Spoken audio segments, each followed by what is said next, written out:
Hi everybody. Okay. I'm gonna make a quick disclaimer and then I'm gonna do the video. The topic is Robert Redford.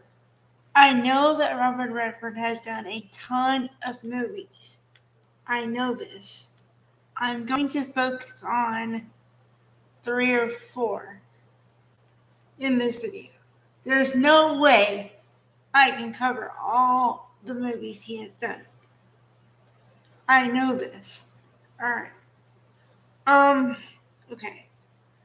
The ones I'm going to focus on are Indecent Proposal, made in 1993, and The Horse Whisperer, made in 1998, and Quiz Show, made sometime in the 80s or maybe early 90s, I'm not sure. Because it wasn't on the IMDb because he's made so many movies. Alright. And also maybe a little bit of there's another one. I'll get to it. Okay, maybe 3 or 4. Alright, so Indecent Proposal. I like it because it kind of is like real life to a point, and then there's a point when it's just a cinema, so then you have to suspend your disbelief and either watch it or just get mad, like go mad because it makes no sense. Okay.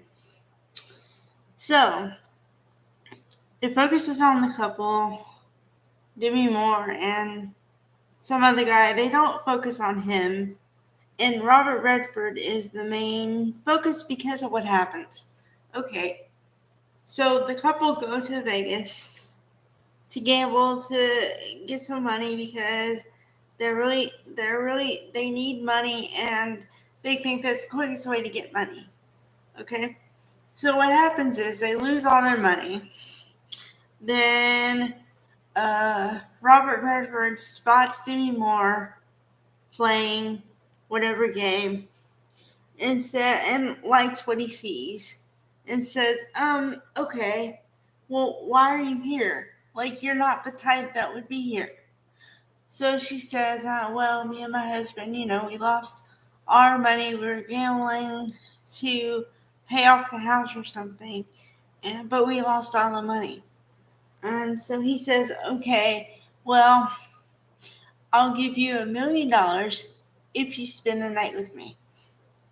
Now, granted, he's asked this of a woman he knows is married. He knows it. And he already asked the question. He asked the question anyway. All right. So, you kind of get into the ethical thing of, is it right for him to even ask? And what is she going to say? And, assuming that when you get married, it's a big deal, and it's, you take sacred vows that you'll never be with another person, and then she goes and she decides to be with him for the money. Okay, so then you have all the psychological things of what she thinks when she's doing that, although she's not doing anything technically wrong, I guess, but so then what happens is, of course, they spend the night together, but then, and the guy who is her husband feels really bad because, well, A, he thinks that he put them in this position. B, he thinks that he's no longer worthy of her because if she loved him, she wouldn't even think about going with Robert Redford no matter what.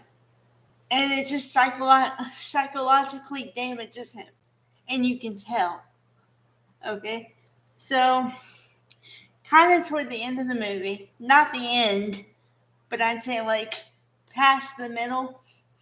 Okay, Robert Redford talks to the guy and says, yeah, okay, technically I slept with your wife, but she never looked at me the way she looks at you.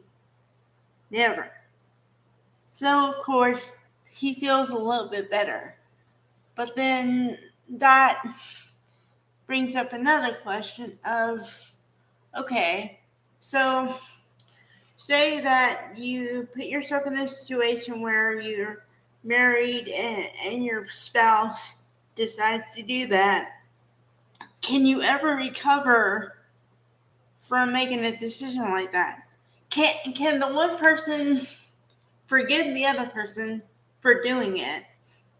And can the person who did it forgive the other one for putting them in that situation? That kind of thing. And will their marriage ever be the same? And I don't know. I think I watched it not when I was too young, but when I didn't understand all the implications of what happens when you do something like that. But now, as I'm older, I think that, well, as you mature, you think about things differently. And I would be really hurt if, well, not if someone put me in this situation, because I don't think anybody willingly does that. But then, you know, I I don't think you can ever recover your marriage if you go in a situation like that. That's just my personal opinion. Okay. Uh, Horse Whisperer. Alright. This I found because Robert Redford was in it. I didn't really know he directed it also until later. But then also, Scarlett Johansson, which was an unknown basically then. I really liked her because she was just a teenage girl, you know, playing the role. So I thought she was incredible. I'd never seen somebody, unless you count, I don't know, like a Tatum O'Neal or one of those people that they would call an ingenue with that much acting talent at that young of an age. Okay. So the whole movie focuses on the horse, but it's deeper than that. Because she and her friend go horseback riding down this trail, and they've been down the trail and they've been there a million times. Okay. Like to the point where they can know like the back hand what to do. Okay. But on this day, and you have to okay. You have to understand that this movie is set when they did the ride early in the morning. Early. So it's still dark. And snowing and raining in somewhere, I don't know where, but where it snows all the time. Okay? So you would think that they would know how to handle it. And they do, but there's a truck that comes, doesn't see them because of the weather conditions, and the girl that's her best friend ends up dying, and there's nothing she can do about it because she tries to grab the reins, but she can't grab them in time to save him from the truck. And then the horse rears up at the truck, and then it kills the horse and the girl because it's too late. Okay. So the girl, Scarlett Johansson, deals with the death of her friend and feeling guilty, like survivor's guilt, while also trying to be a normal girl. And then also she lost her leg. Well, you're supposed to believe that she lost her leg in the accident. Okay, so imagine yourself, you're a teenage girl and you just lost your best friend, and you basically lost your leg. So the one thing you love, riding horses, is in major jeopardy right now because you have no idea how you're going to do it. Okay. So, because of all that stuff, she goes into a major depression and she doesn't talk about it at all. And she just walls herself in this self made prison in her mind. And it takes her horse and getting back on the horse to get her back to life. But, okay. And the mother is played by Kristen Scott Thomas. And the father is played by Sam something. Forget his name, but he's well known. Okay? So imagine them, they've done everything they can think of to do, and they just can't get her out of this funk depression, right? Okay, so both parents are at their wits' end. And so the mother, being a mother, goes to, I don't know, not online, but like starts looking around and sees this article, something about Robert Redford, a horse whisperer, talking about how, he can help people after trauma, basically their situation, right? So she says, aha, that's the key. Okay. Problem is, she has to convince her husband to let them go to Montana for him to do the horse whisperer thing. Okay? First story. B story, although it could be considered A minus story, is that they, Robert Redford and Kristen Scott Thomas fall in love. And they don't mean to fall in love, they just do. And it's because I'm sure all of you have experienced this, but sometimes when you spend so much time with somebody, you fall in love with them after a certain time. And it's not that you mean to, or sometimes you do mean to, but most times you don't, and it just happens. That kind of thing. So then you got the trauma of the girl dealing with all the stuff. I'm sorry, I almost cursed. Dealing with all the stuff.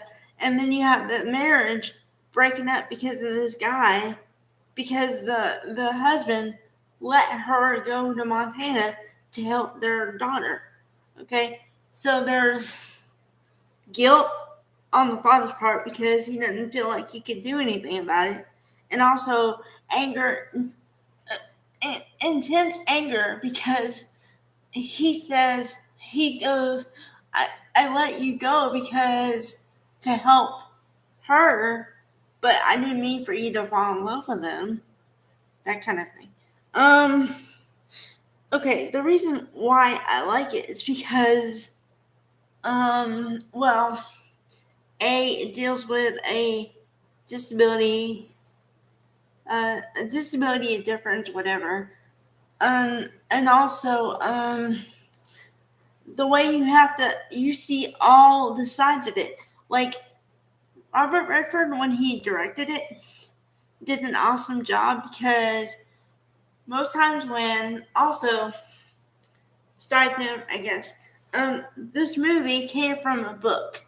And I'm always scared of watching movies that come from books because you either have the person who omits something that you think should have been in there or adds something that makes no sense whatsoever and nothing to do with the book.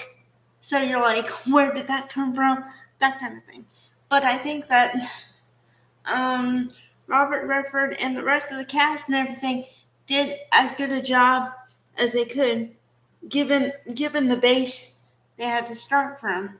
So for that movie, I'd give a definite, like I said, A minus, B plus, something in that range, because it's a long movie and I was able to stick it through, and I was interested in all the story parts, and I wanted to know how it all ended. Okay. I know I'm running a little long, but I'm talking about 3 movies here. Okay. So, the next movie I like is Quiz Show. He also produced it or something, and stars in it too, but doesn't really star in it. Like, he's in it, but not the star. Okay. Or maybe he just produced it. Okay. So, Quiz Show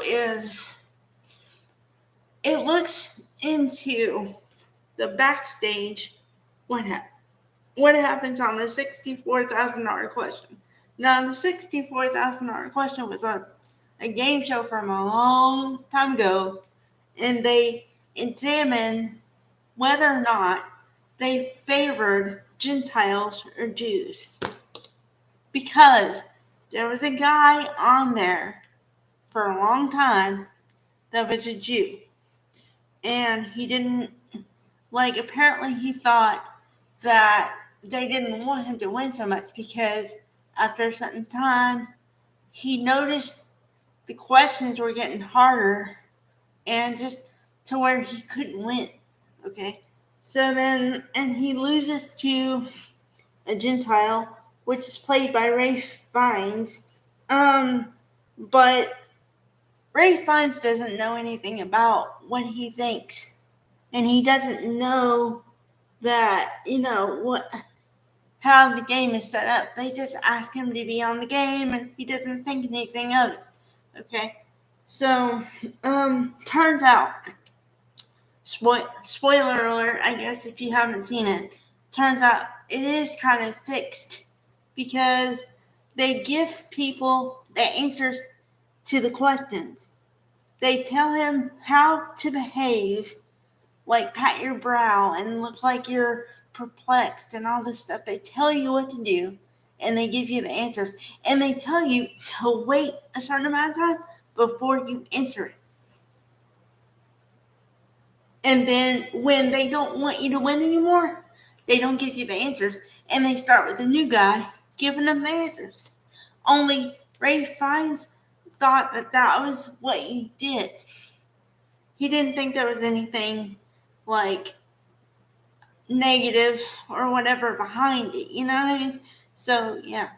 And I like it because, like I said before, as you can kind of tell, I like game shows and trivia stuff. And so I kind of like the fact that they take a deep look into what happened. And it really, the suspicions were correct. But it also shows both sides of the coin, which I appreciate because sometimes you only get the winner's side, So those are 3 movies from Robert Redford that I really enjoy. And I hope you take a look at them. And hope you like my video. And thank you.